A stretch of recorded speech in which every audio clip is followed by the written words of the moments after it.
FGB man. Be strong in the Lord. Haleluya. Baik, puji Tuhan. Salam orang-orang terbahagia di dunia. Apa kabar? Ya, itu saya, itu kamu, itu kita semua. Haleluya. Baik, nama saya David ya. Karena saking singkatnya jadi orang suka panggilnya David LM gitu ya. Karena pengusaha logam mulia gitu ya. Jadi ini kalau nggak ada logam mulia nggak seru ya. Nah ini kayak begini nih 1 kotak ya, 1 kilo ya. Nah sekarang ini harganya udah di 1,3 M kurang lebih ya. Jadi memang saya ini dulunya sebenarnya usahanya IT ya, IT. Jadi lahir di Jakarta Asnawi, tapi papa dari Xiamen, dari Cungko ya, MW, kota MW ya. Nah waktu kecil saya aktif di gereja ya, karena dari sekolah minggu, remaja, pemuda, sampai menjadi majelis, bahkan ambil kelas malam menjadi predikat pembantu pendeta gitu ya. Jadi komplit deh gitu ya. Nggak pernah ke full gospel, jadi waktu itu saya nggak tahu full gospel, tapi satu saat saya ditunjuk sebagai ketua panitia dari satu konser ya untuk sekitar 2.000 orang. Jadi biasanya saya kalau mau datang tuh kalau diundang kalau ada 2.000 orang Pak Hendra ya. Ini karena Pak Hendra yang minta jadi saya harus datang ke sini gitu ya. Jadi memang kapasitas apa yang kita sediakan untuk Tuhan, Tuhan tingkatkan terus gitu ya. Nah waktu itu saya harus menyelenggarakan konser untuk sekitar 2.000-3.000 orang untuk menjangkau jiwa-jiwa. Kita undang dari Gilbert Terra dari Netherlands dan kemudian Elo ya anak dari Minggu Stahitu. Dan juga Bobby One Way, pencipta lagu rohani, kita pakai mereka semua. Dan ini semua bukan hal yang mudah, dan saat itu saya mau nyewa sound system multimedia. Jadi karena ruangannya di Spot Mall ya, yang kemarin kita ada bikin acara National Leader di Kelapa Gading, itu lapangan basket yang oleh Mahaka ya, dan kita bikin konser di sana. Nah saat itu saya cari-cari siapa nih ya yang bisa supply gitu ya. Akhirnya ketemu satu teman lama, saya kan di IT dulu di Mangga 2 Mall. Kita bikin software untuk point of sales, untuk toko-toko retail, minimarket dan segala bidang ya. Nah akhirnya saya ketemu dia, Pak Angki namanya ya, mungkin ada yang tahu ya. Nah Angki ini memang bergerak di bidang sound system multimedia. Saya bilang, saya mau sewa nih. Oke kalau gitu kamu datang deh ke acara yang dia bikin ya, multimedianya, yaitu ke Balai Samudra. Dia waktu itu di Kelapa Gading ya. Nah saya datang waktu itu ya, saya diundang, saya datang. Ada ribuan orang ya yang kumpul ya. Saya pikir ini acara apa, sama seperti tadi ya, kita muji Tuhan, kita menyembah Tuhan, wah luar biasa gitu, semangat semuanya ya. Saya lihat nih pria-pria, wah semangat banget. Kemudian ada pesaksi seperti saya nih hari ini gitu ya. Pesaksinya nggak salah waktu itu Pak Lito ya dari Surabaya. Nah kemudian pembicaranya satu anak muda ya, lebih muda dari saya walaupun saya masih 53 gitu ya. Baru gocap ya ABG. Nah anak ini lebih muda lagi dari saya. Saya lihat wah dia pembicara yang luar biasa itu Pak Edward Chang ya dari Quality Teknik. Nah, waktu dia khotbah, saya dengar ya, dia menceritakan kisah hidup lama dia dari dunia malam, ya, bertobat di Wadah Full Gospel, kemudian dia ajak ratusan jiwa, 200 jiwa dari orang-orang dunia malam untuk bertobat mengenal siapa itu Tuhan Yesus, amin.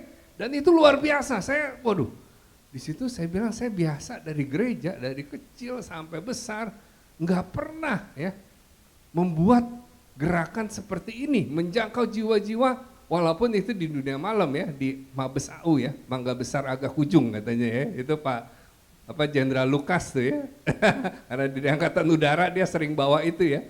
Wah saya kagum, maksudnya apa? Saya terhenyak waktu itu, saya di gereja seperti di gudang garam gitu ya, hanya menggarami orang-orang yang di lingkungan gereja ya. Tapi waktu saya melihat di Wadah Full Gospel ini, begitu ada keterbukaan, dia mengakui dosa-dosanya dan dia bertobat dan dia berbalik dan dia bahkan bersaksi setelah itu untuk menjangkau jiwa-jiwa. Kalau dia sudah dimenangkan, dia merasa bahwa hidupnya itu sudah diselamatkan oleh Tuhan Yesus ya. berarti dia harus meninggikan nama Tuhan Yesus, supaya pada saat nama Tuhan Yesus ditinggikan, maka dia akan menarik banyak orang datang kepada dia. Amin. Itu adalah janji Tuhan, dan setiap orang yang percaya, pada saat satu orang itu diselamatkan, seisi keluarganya diselamatkan, istrinya, anak-anaknya semua diselamatkan. Dan itu membuat saya, wah, ini keterbukaan awal pemulihan. Amin.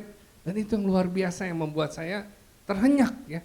Saya waktu itu merasa, wah, ini beda sekali ya. Akhirnya saya tertarik ya, diundang lagi di chapter meeting. Nah, waktu itu di Muara Karang ya. Muara Karang saya datang ya. Saya datang seperti ini, tapi dia member meeting lebih kecil ya, ada 30 orang tapi ya. Walaupun kecil tapi ada 30 orang gitu ya. Nah, waktu saya duduk ya, sebelah kiri saya tanya, bisnisnya apa? Oh, saya importir. Oh ya, importir apa? Itu ayam dari Cungko gitu. Oh, ayam dari Cungko. Saya pikir apa gitu. Nah, terus kanannya apa nih? Oh, ini pelanggannya gitu ya, yang biasa mesen. Oh gitu. Iya, mesen cewek Cungko ternyata. Oh, ayam itu cewek gitu. Saya kaget gitu ya. Terus kemudian saya tanya lagi, yang duduk di seberang saya nih, bisnisnya apa Pak? Oh, saya pengedar gitu ya. Wah, pengedar apa nih? Ya, saya pikir distribusi, logistik gitu ya. Enggak, tuh pengedar narkoba gitu ya. Ekstasi waktu itu lah ya, lagi ngetop-ngetopnya. Terus kemudian siapa nih sebelahnya lagi? Wah, ini pabriknya yang bikin ya. Karena udah bertobat tuh Pak Budi Darmo, namanya. Dia pabrik ekstasinya. Wah, ini komplit nih gitu ya. Di satu ruangan bisnisnya aneh-aneh gitu ya. Tapi mereka mengalami perubahan karena apa? Berjumpa dengan Tuhan Yesus. Amin. Kita beri kemuliaan dulu deh buat Tuhan Yesus ya. Dia sanggup menyelamatkan orang-orang yang terhilang ini, dan itu yang membuat saya kagum luar biasa ya. Kemudian akhirnya kita Airlift Landlift, saya coba ikut ya. Waktu itu kita ke Semarang ya. Wah, kebetulan saat itu saya lagi aktif-aktifnya, lagi dipakai Tuhan, saya pikir saya luar biasa gitu ya. Tiba-tiba usaha saya ditipu orang ya.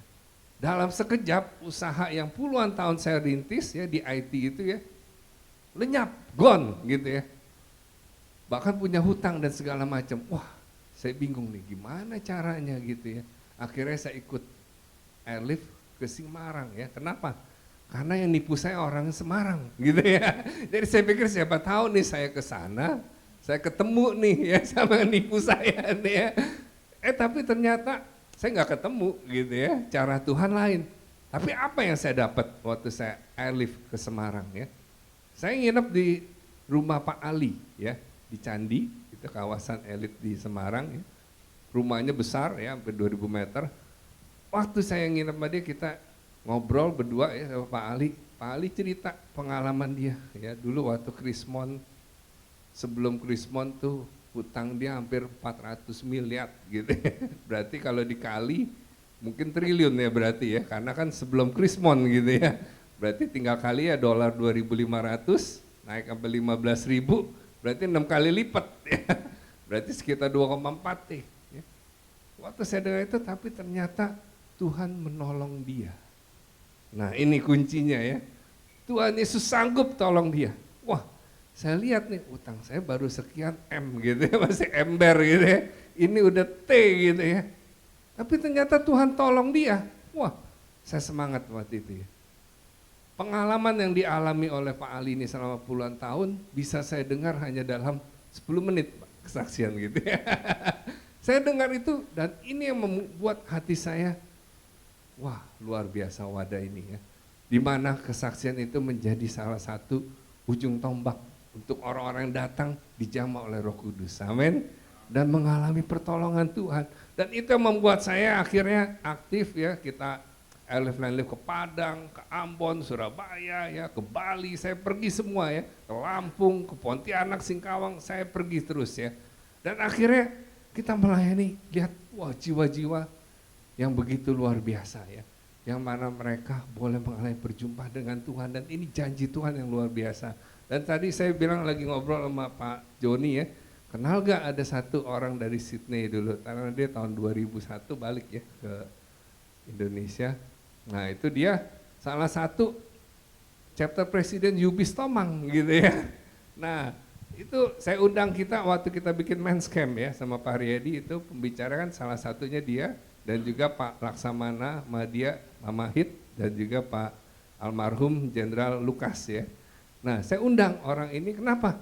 Karena saya lihat orang-orang yang berjumpa dengan Tuhan di wadah Full Gospel ini, dia dulunya di Sydney itu salah satu pengedar juga Pak. Ya, hubungannya sama geng-geng Vietnam ya di sana ya. Jadi kalau nyuruh bunuh orang, bunuh gitu ya.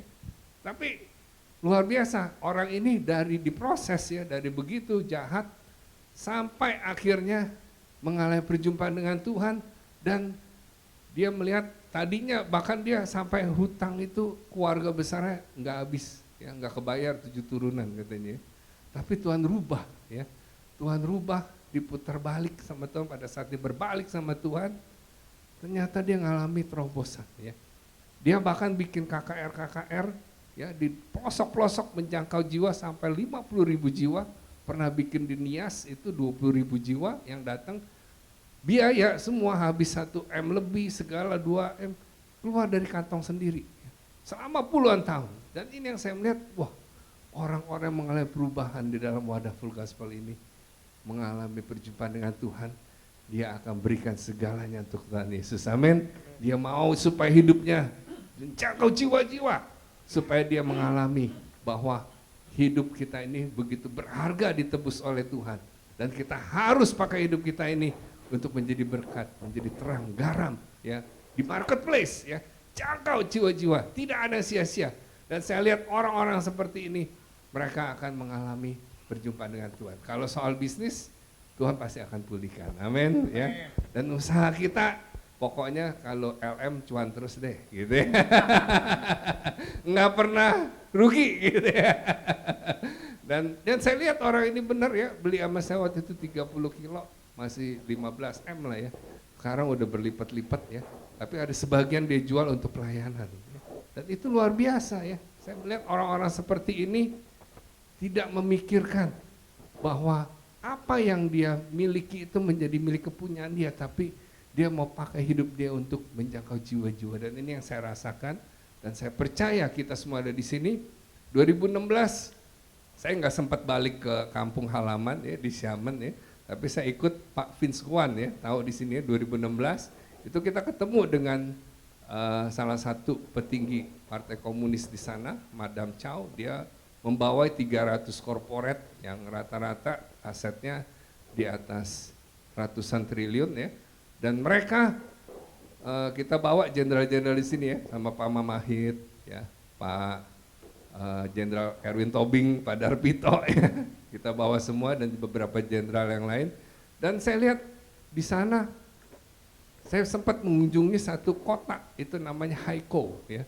Di Haikou itu Pulau Hainan, ya, itu kita ada ketemu orang-orang Indonesia yang dulunya pulang PP 10, ya.